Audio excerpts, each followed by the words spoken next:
السلام عليكم ورحمة الله وبركاته، اخواتي واصحابي، اهلا وسهلا بيكم وحلقة جديدة من محمد عمر وبرنامج واحد اهلاوي. زين الدين بالعيد لاعبا للوكر القطري. نادي الوكر القطري حصل على خدمات زين الدين بالعيد، وانا كنت بتمنى انا شخصيا ان زين الدين بالعيد يكون لاعب للنادي الاهلي، بس لسبب ما مجهول بالنسبة لي. معرفش هل هو عشان عدد الاجانب اللي موجود في النادي الاهلي، الاهلي تراجع عن الصفقة، مش عارف.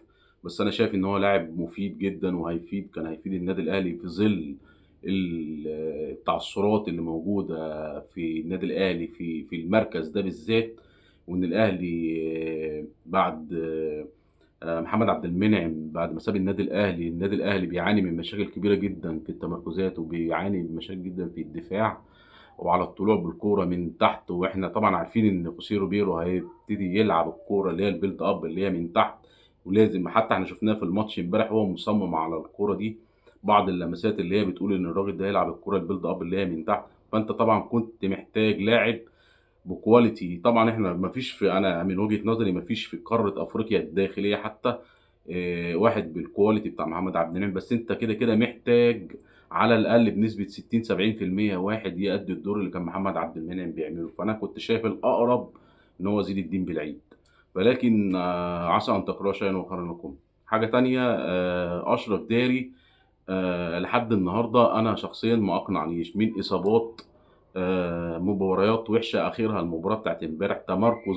تمركزات، بص في غايه، بص اكنه لاعب ناشئ مش لاعب محترف، مع ان الراجل ده انا كنت حاطط عليه امل كبير لانه لعب على مستويات كبيره، وراجل يعني راجل محترف وراجل مخضرم، لعب قدام كريستيانو، ولعب قدام منتخبات، وكان اساسي في منتخب المغرب. مش عارف هي كده، هي عشان كده احنا بنقول دايما مش دايما اللعيب اللي بيجي لك نجم للاهلي اللي ينفع يمشي مع النادي الاهلي، مش شرط. ممكن يبقى لاعب مغمور ويجي مثلا للنادي الاهلي زي اسامه ابو علي، برضه ما كانش اللي هو النجم اللي هو، لا كان بيلعب عادي في فريق برضه ما يعتبرش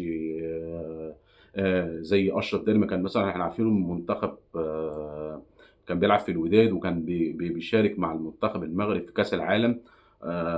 في امثله كتير، لكن هو مش شرط يكون اللاعب ده نجم في فريق يجي يبقى نجم عندك فريق. اشرف داري لحد دلوقتي ما اقنعنيش. اعتقد ان النادي الاهلي هيبص عليه بصه كبيره في خلال المباريات اللي هتقام في المونديال.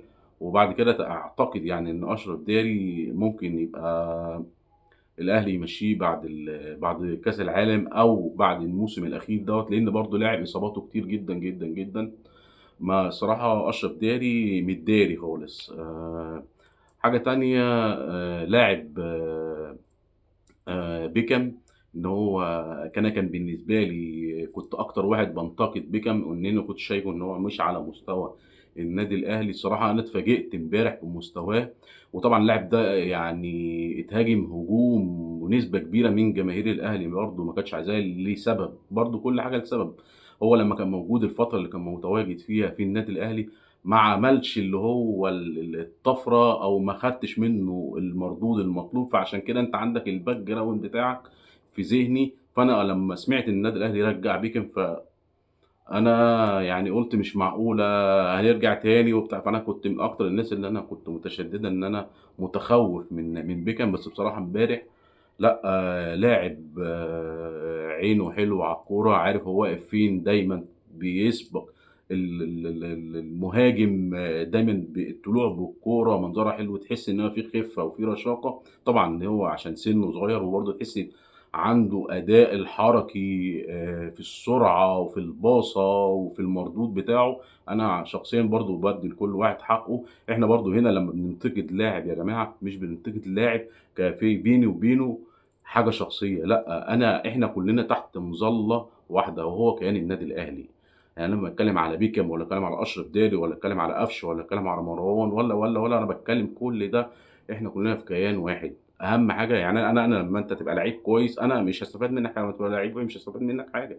انا بتكلم على النادي الاهلي، الاستفاده من لاعب زي كده في النادي الاهلي. فانا مش بكره حد بعينه، ومش بكره لعيب بعينه، ولا بحب بعينه، انا بحب كل اللعيبه بتاعت النادي الاهلي. فانا لما بنتقد لاعب بنتقد لاعب لمصلحته اولا، ولمصلحة النادي ثانيًا. فأنا طبعًا تحية كبيرة لبيكهام، أتمنى إن هو يكمّل على هذا المستوى، وأعتقد إن ريبيرو بَص عليه بَصّة امبارح وشاف إن هو ده هيبقى واحد من ضمن الأساسيين اللي هيلعب بيهم ريبيرو أصلًا بعد كده. شايف إن النادي الأهلي برضه أعتقد التوأمة اللي هي كنت أنا أفضّلها أو أنا كنت شايفها قبل كده إن أشرف داري هيبقى من الأساسيين، لكن أنا أعتقد إن أشرف داري مش بالمستوى اللي أنا شُفته امبارح دوّة.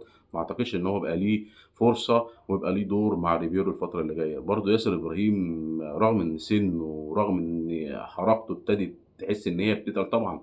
السِن عامل كبير جدًا، جدًا يا جماعة في الحركية بتاعة اللاعب. فأنا شايف إن ياسر عمل ماتش كبير امبارح، ماتش حلو جدًا. الجرينتا والقوة وفي الالتحامات والرؤية والdefense بتاعه 10/10. فأنا أعتقد إن الفترة اللي جاية هيبقى بيكهام أو ياسر إبراهيم هم اللي هيبقوا الاتنين السردباكات بتوع النادي الأهلي، سواء في كأس العالم أو في الدوري أو أبطال أفريقيا والكلام ده والموسم الجديد بإذن الله. كريم الدبيس يا جماعة بجد من أول ما أنا شُفته لحد النهارده برضه ما أقنعنيش. مش هو ده الباك يا جماعة، مش ده الباك الشمال اللي هو بتاع النادي الأهلي، لأ فرق كبير جدًا، جدًا. لو أنت شُفت أي لاعب على المستوى في أي نادي في الأندية المصرية زي سيراميكا، غير سيراميكا، بيراميدز، حتى نادي الزمالك، هتلاقي لأ كريم الدبيس بعيد كل البُعد، مش هو ده الباك الشمال بتاع النادي الأهلي. إحنا شُفنا امبارح لمّا كوكا نَفْسه اللي هو أصلًا بيلعب box to box ولا إما ساعات بيلعب بتاع دوّة destroyer.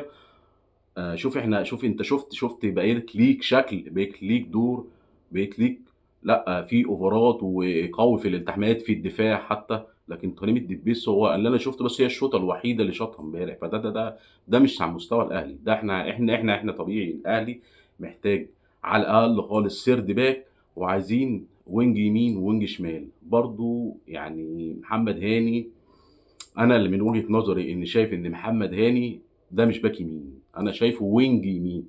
هتضحك. لكن أنا شايف وحياة ربنا أنا شايف إن محمد هاني مش باك يمين. أنا شايف إن ليه بقى؟ لعيب أولًا مهاري، سريع، قوي في الالتحامات، بيلعب بدماغه ممتاز جدًا، جدًا، جدًا، بيعدّي واحد على واحد. ده الحاجة اللي تنقص هاني إيه هي؟ الأوفر.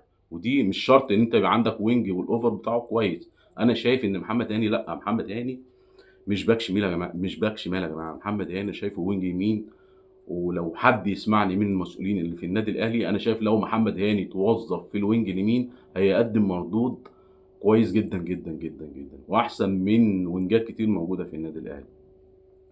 طبعًا إحنا امبارح شُفنا زيزو وضربة الجزاء اللي هو حطّها. أعتقد إن لاعب بشخصية زي زيزو واللي هاتعرّض له في الفترات الكبيرة الفترة اللي فاتت دي كلّها من وَش وضغوط وإعلام وأندية وجماهير. أعتقد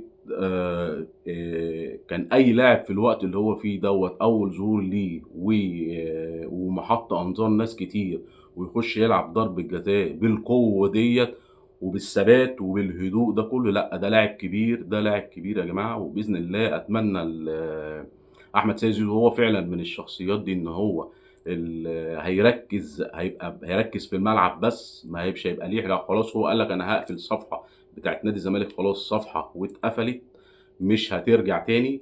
خلاص هيبتدي يركّز ويبُص بس لفريقه ويبُص لتمريناته ويبُص للنادي الأهلي. وأتمنى بإذن الله الفترة اللي جاية بإذن الله أحمد سيد زيزو يقدّم مردود طيب ويبقى زيه زي إمام عاشور. لإن إمام عاشور عقلية إمام عاشور كانت أقل بكتير من العقلية بتاعة زيزو. أنا شايف إن زيزو هيفيد النادي الأهلي بإذن الله الفترة اللي جاية وباتمنى خير لك يا زيزو. طبعًا القمر بتاعنا، الوحش بتاعنا تريزيجيه. امبارح شُفت يا جماعة بُص الاستلامة بالترقيصة. أنت شُفت إحنا بنشوف قد إيه لعيبة بتحنكش في الملعب، ولو الكورة جات له زي دي بيقعد يرقّص شمال ويلف حوالين نَفْسه. ده استلامة بترقيصة جوّه، هو شايف حتى الجون فين، بُص حطّها بسلاسة. حتى الراجل هو نَفْسه بيحتفل، شوف بيحتفل عادي خالص، جون عادي ما فيش أي مشكلة. فإحنا بإذن الله يعني تريزيجيه صفقة، أنا شايف من وجهة نظري إن تريزيجيه الصفقة الأهم للنادي الأهلي في خلال الموسم الجديد، وبإذن الله أتمنى التوفيق لتريزيجيه وأتمنى لteam النادي الأهلي كله. حاجة تانية كنت أحب أتكلم فيها محمد مجدي قفشة. محمد مجدي قفشة يا جماعة كان في لقاء تلفزيوني مع الإعلامي سيف زاهر، وكان طلع قاعد بيتكلم على كولر واشتكى من كولر وإن ظلمه وإن كان بيطلب منه حاجات، وأنا اتغيرت وعملتها، بس هو برضه ما زال هو ما اعرفش كان في بيني وبينه إيه. طب إحنا شفنا المفروض أنت يا مجدي يا قفشة امبارح أنت كنت بتلعب أصلا، إحنا كنا بنلعب ناقصين واحد حقيقي. لا كان محمد مجدي قفشه عامل زي سمير غانم في 4-2-4، كان عامل زي الحلواني عمال يلف حوالين نفسه اكنه بيقفش فراخ. فده يعني برضه للمره المليون يا جماعه، انا مش بكره حد، بالعكس انا يعني والله اكتر يعني من الناس اللي محببه لقلبي محمد مجدي.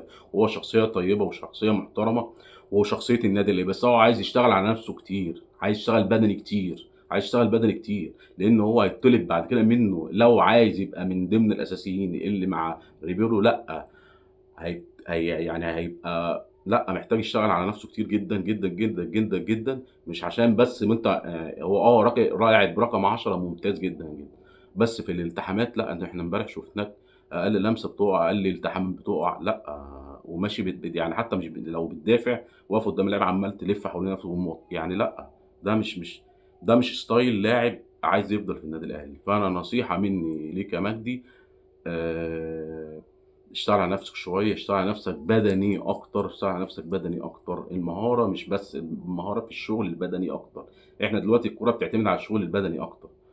فدي نصيحتي لمجدي قفشة. امبارح خوسيه روبيرو كان اتكلم بعد المؤتمر الصحفي على على التبديلات وعلى التغييرات في الخطة، وفي حاجتين خوسيه روبيرو هو عملهم وكان مصمم عليهم، الكورة اللي هي تتلعب. يعني إحنا شُفنا قد إيه المفروض أنت مثلًا أنت بتلاعب قصاد نادي باتشوكا، ده نادي كبير مش نادي قليل، وعلى مستوى طبعًا مش على مستوى الأندية المصرية أو على مستوى الأندية الأفريقية، لأ نادي كبير ونادي قوي، ومع ذلك كان مصمم خوسيه روبيرو يطلع بالكورة من تحت. وإحنا شُفنا الحاجة التانية بقى اللي هي محمد الشناوي.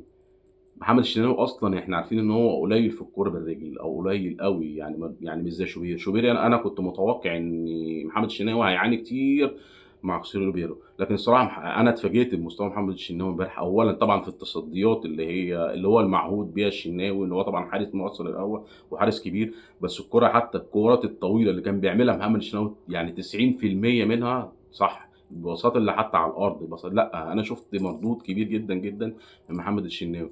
فأنا باتكلم بإذن الله إن خوسيه ريبيرو تجربة بإذن الله هتفيد النادي الأهلي، وتوقُّعي إنه هيعمل حاجة كويسة وهتبقى تجربة ناجحة بإذن الله مع خوسيه ريبيرو. لو عجبتك الحلقة بقى يعني ادّي لأخوك لايك كده واعمل متابعة وفعّل زر الجرس لو عجبتك الحلقة. سلام يا أخواتي.